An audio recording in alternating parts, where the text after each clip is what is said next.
Hello students, today we are doing physical chemistry short experiments for thermochemistry.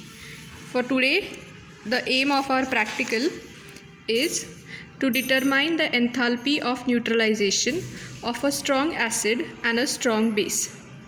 The practical is given on page 17 of your handbook.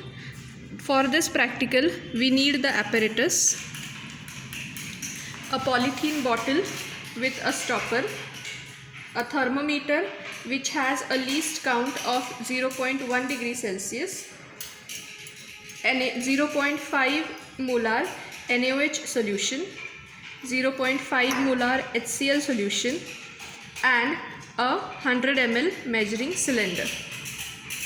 Now, to start this practical, we need to measure the temperature of HCl and sodium hydroxide solution.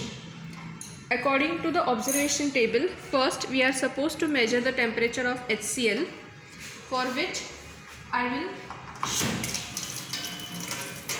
measure by putting the thermometer in HCl. The temperature of HCl will be the temperature of room. This is the alcohol thermometer. We can see the red line. Now I'll read thermometer temperature of HCl with the mercury thermometer. I have dropped the thermometer in HCl solution and I will read the temperature for you. The least count of this thermometer is 0.1 degree Celsius. So according to the thermometer, the lines are stable at 23.5 degrees Celsius. So the temperature of HCl is written as T1 degree Celsius, 23.5 degrees Celsius. Now we are supposed to measure the temperature of NaOH.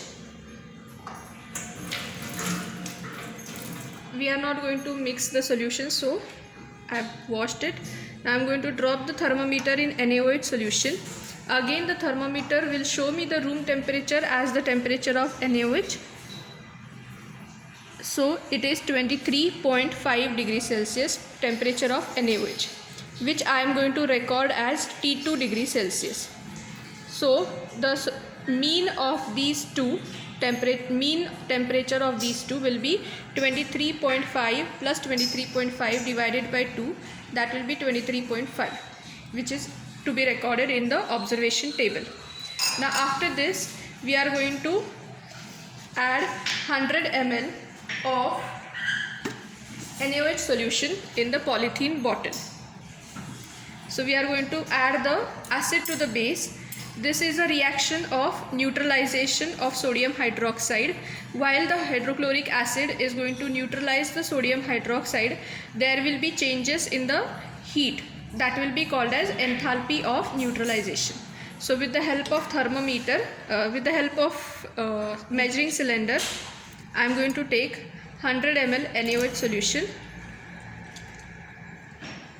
pour it, and the lower meniscus of this colorless solution of NaOH will touch the 100.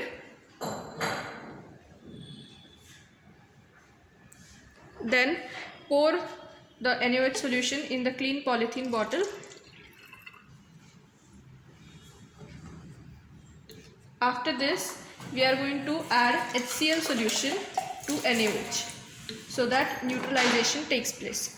So again, in a clean measuring cylinder, I am taking 100 ml HCl solution.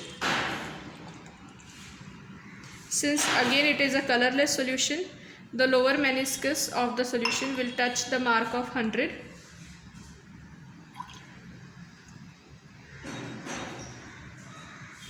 That's it. Now while I pour this, immediately the reaction will start.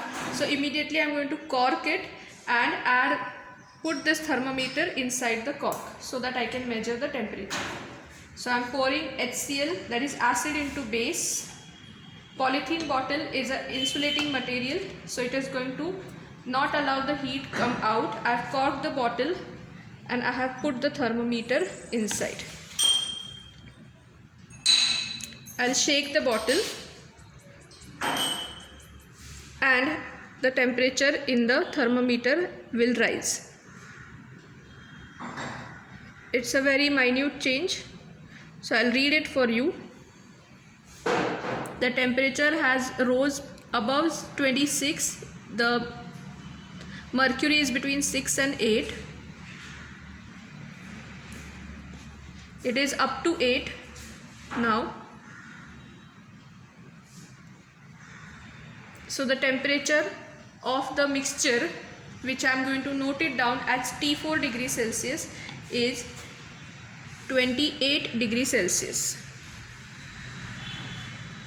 It's slightly less than 28, it is 27.8 degrees Celsius.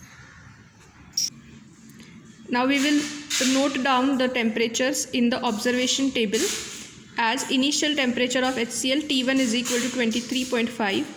Initial temperature of NaOH T2 is 23.5, which was room temperature.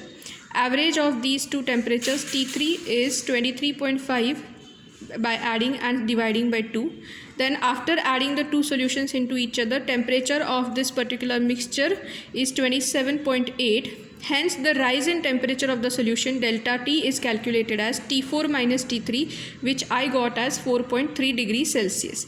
This 4.3 degrees Celsius delta T we have to substitute in the value in the formula E plus 200 into delta T by 2, which gives you Q. Substitute this Q in the formula of delta H to get your value of delta H in kilojoules per mole.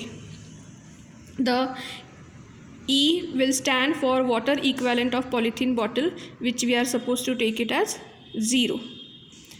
Now this delta H is always negative value. You are supposed to put a minus sign before the value what you get, because it is an exothermic reaction. So it shows that enthalpy of neutralization is an exothermic reaction.